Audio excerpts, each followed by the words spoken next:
That's the other thing, Nels, I'll tell you that right now. Immigrants love their chandeliers. Do Koreans love their chandeliers? Not as much, huh? What's that? Plastic bags? Koreans love plastic bags? Are you serious? You know what you've done now? Every time anyone here goes to a shopping center, to Ralph's, they're gonna be looking at the Koreans to see what bag they choose at the checkout. I'll be like, look, they're gonna choose plastic. Trust me, it's gonna be plastic. Paper or plastic? Plastic! I knew it! What's your name? Tom, and are you also... You're half Korean, and what's the other half? White American. So the white guy, Tom, won in that one. Fantastic. Wow, it's crazy. I'll tell you guys were saying the Koreans are not that into chandeliers. A lot of immigrant cultures are into chandeliers. I've been talking to the South Americans, Argentinians love them, the Arabs, Lebanese, you guys love, I'll tell you how much Iranians love chandeliers. I'll tell you how much, I know Iranians. We love our listen, I know Iranians who, when they left Iran at the revolution, they shipped their chandeliers to America in first class. And they made their kids escape over the Afghan mountains.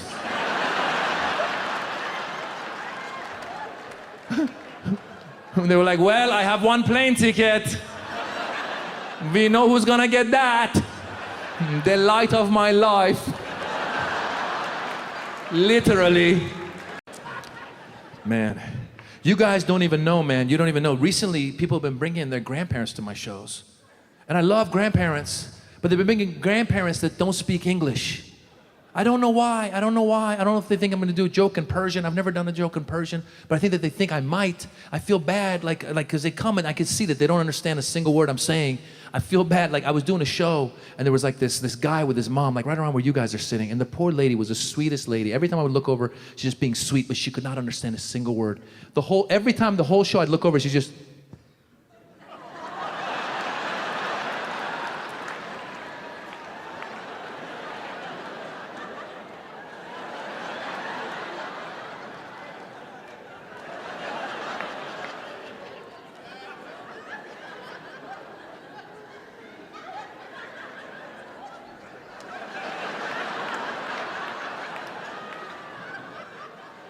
Not a single word till I said masturbation. It was the first time I heard her talk. She turned to her son, she goes, "Master what?" He goes, "Oh no, he said he got his master's." In what? In Bayesian. It's a new major at the university. I'm thinking of majoring in it myself. I might get my PhD. You always wanted me to be a doctor. Oh my God. I'm serious. I was doing a show in Jacksonville, Florida, and a Persian lady came up to me after the show. Moz, I really enjoyed the show, had a good time. Thank you for having come to Jacksonville very much. We had a good time, but I brought my mother, and she did not understand a joke. So you should do joke in Persian for my mother. I said, well, no, the audience is mixed. I can't just do jokes in Persian. She goes, Moz, this is America, okay? They need to learn to speak Persian. I was like, I think you mean Spanish, because that's who's taking over. People are freaked out, and they're starting to discriminate against the wrong people. Like, for example, I don't know if you guys heard about this. There was an airplane, Spirit Airlines. There was a lady that was on the plane with her kid. You read about this. On the plane with her kid, there was a Middle Eastern dude with a phone. He was watching something that had some fighting, like war stuff going on his phone. So the lady was with her kid, saw the guy on his phone, freaked out. She ran to the back, told the stewardess, and they kicked the guy off the plane, and then they interviewed him for a few hours, and they just found out there was just a Middle Eastern dude. He was watching the news. That's what was the fighting on the... First of all, if he's ISIS, what is he, like looking at last-minute videos on how to... Right? What's he gonna be? Okay, so I go this way, and then that way, and then... Okay, hold on. No, don't start the plane. I have to figure out... that way. Okay, we gotta think a little bit. Because you know what happens? I'll tell you, I've seen it before. What happens is people react, and then the wrong people get discriminated against. You know who gets a lot of crap when this stuff goes down? Indian Sikhs. Indian Sikhs, they pick up. Listen, I experienced it firsthand, seeing how people get confused in this kind of atmosphere. Last Christmas, my kid is my son, half Iranian, half Indian. All right, my wife's Indian, half Iranian, half Indian. Are you half Iranian, half Indian?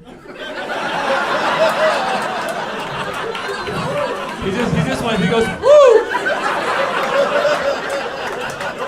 What are you? What are you? I'm white. White? Oh, white and Iranian. Oh, so you're half Iranian. Yeah. All right, and then the other half is just white. What's your name? What's your name? Jordan. Jordan. So the white people won on that one. Good for you.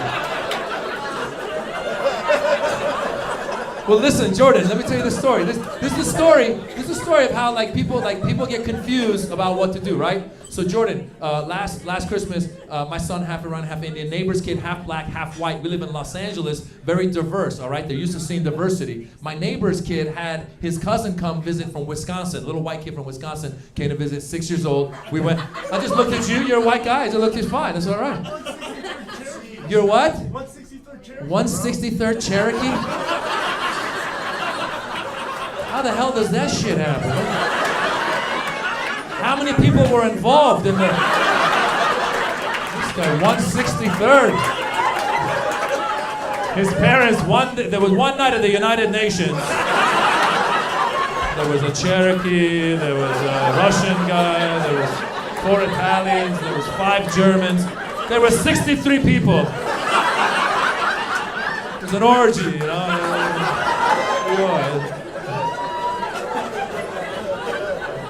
Listen, let me tell you the confusion, all right? Listen. So, I take these kids, my kid, half Iranian Indian, the neighbor's kid, half black, half white, and the white kid from Wisconsin. We go to see a movie. We go to see Annie. We go to see Annie. We go to the bathroom to wash our hands. We're washing our hands before the movie starts. An Indian Sikh walks in with a turban on, starts washing his hands, walks out. My son, neighbor's kid, they didn't even notice. The kid from Wisconsin, he sees the Indian Sikh with a turban, he loses his mind.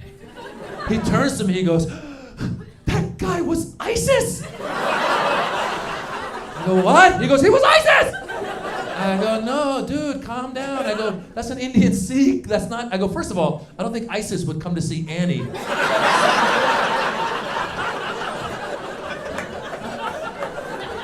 I don't think ISIS is at the meeting. We must kill the infidel pigs. But before we do, if I could see Annie one more time.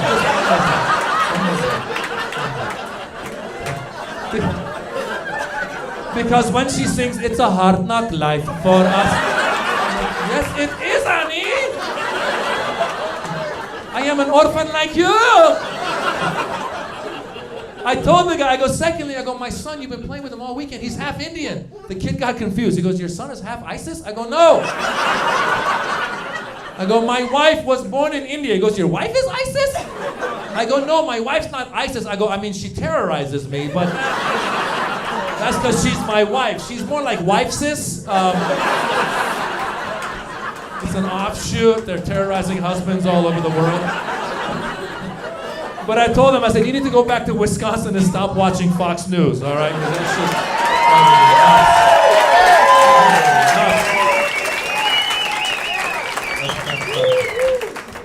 It's crazy, man. It's crazy. The whole thing. Donald Trump now is coming. This guy, what an idiot. This guy, oh, he's stupid. This guy, this from the beginning. This guy has made it okay for racists. As soon as he came out, racists are like, "We're back!" You know, this just came out. They're proud to be racist. Goddamn, don't like nobody. Goddamn. What the hell? He said that he's okay with Muslims having carry a card to describe that they're identify them as Muslim. It's so stupid, this guy. He's racist. He was at a meeting in New Hampshire. He had a rally, and one of his followers got up and he's like, "There's a problem in this country. I'm going to come right out and say it. Muslims!" And Trump goes, yeah, we're going to look into that. I'm watching. I'm like, "You can't just say that. What do you..."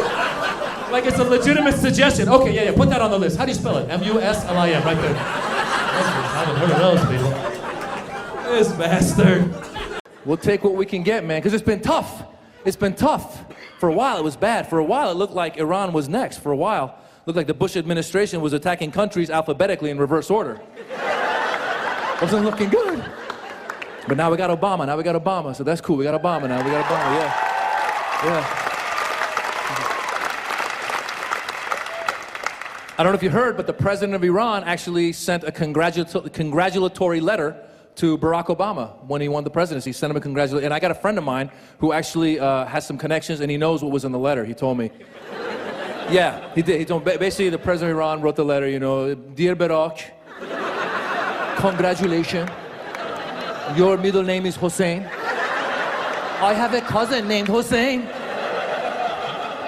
We should be friends on Facebook.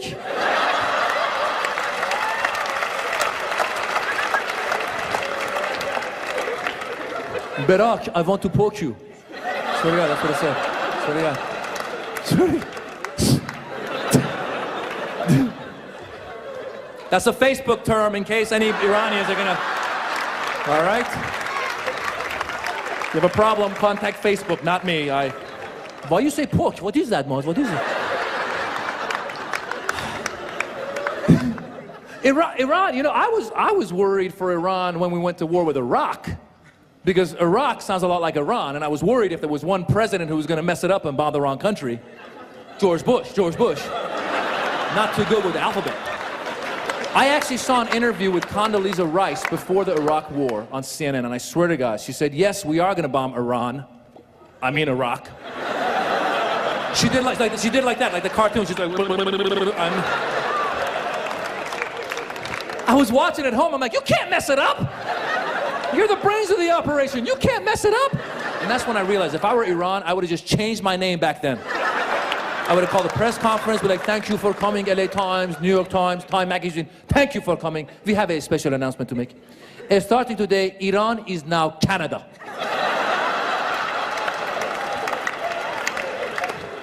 And Iraq is that way. Just take the 10, keep going east, keep going east, keep going. I love soccer. I watch it all the time. I watch it now all the time. And a lot of my American friends, they complain, they say that they don't like to watch soccer because it's too low scoring. It's too low scoring. This is what I tell them, you gotta watch the game from the beginning. Watch the game from the beginning, because the excitement in soccer, the excitement builds. The excitement, it's a very orgasmic game.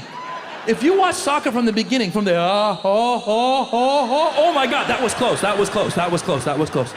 Hold it in, hold it in, hold it in, hold it in, hold it in, hold it in, hold it in, hold it in, hold it in, hold it in, hold it in, hold it in. And you go back, off the post, oh my God, dead rabbits, dead rabbits, dead rabbits, dead rabbits, dead rabbits, dead rabbits. Even when they score, the announcer is very orgasmic, goal! You're like, yeah! But that's where the analogy with sex ends, okay? After that, sex and soccer are very different, all right? Because in soccer, you actually want to outscore your opponent. In sex, you do not want to outscore your opponent. You don't want to, after sex, turn to your wife, be like, hey, how many times did you climax? 0, 3, loser. It's not a good way to play, guys. All I'm saying, if that's how you play, you won't be going to the next round. That's all I'm saying, man, bro. She's going to look for someone with better ball control. That's all I'm saying. A German might show up at your house. That's all I'm saying. You might open the door. I believe I'm here to have sex with your wife. I believe you're right. I believe.